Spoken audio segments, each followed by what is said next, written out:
જય માતાજી મિત્રો, 31/1/2026 ના રોજ બનેલી જે ઘટના એના વિશે વિજયભાઈ તથા સંજયભાઈ આજે આપણને જણાવશે।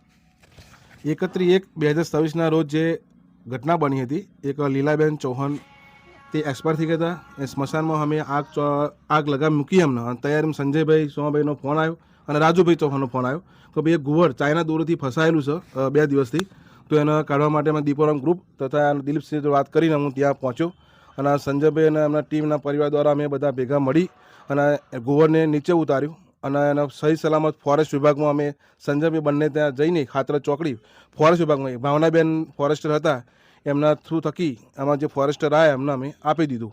આટલું કિંમતી ગુવર પક્ષી હોવા છતાં અમારા જે દીપોરામ ગ્રુપની જે નીતિ નિયમ અને રાષ્ટ્રપતિ જે પ્રેમ ભાવના એ અમે નિભાવીએ છીએ।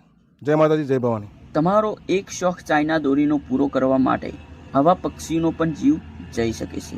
ફરી એકવાર દીપોરામ ગ્રુપ મુદદની ટીમે આવા પક્ષીનો જીવ બચાવ્યો છે।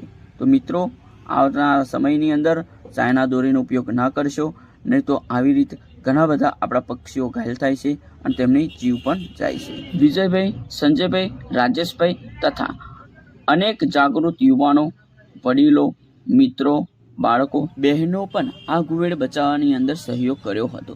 તો મિત્રો, તમે જોઈ શકો છો કોઈ પણ વ્યક્તિ મદદ તો કરે જ છે, પરંતુ થોડા સપોર્ટની જરૂર હોય।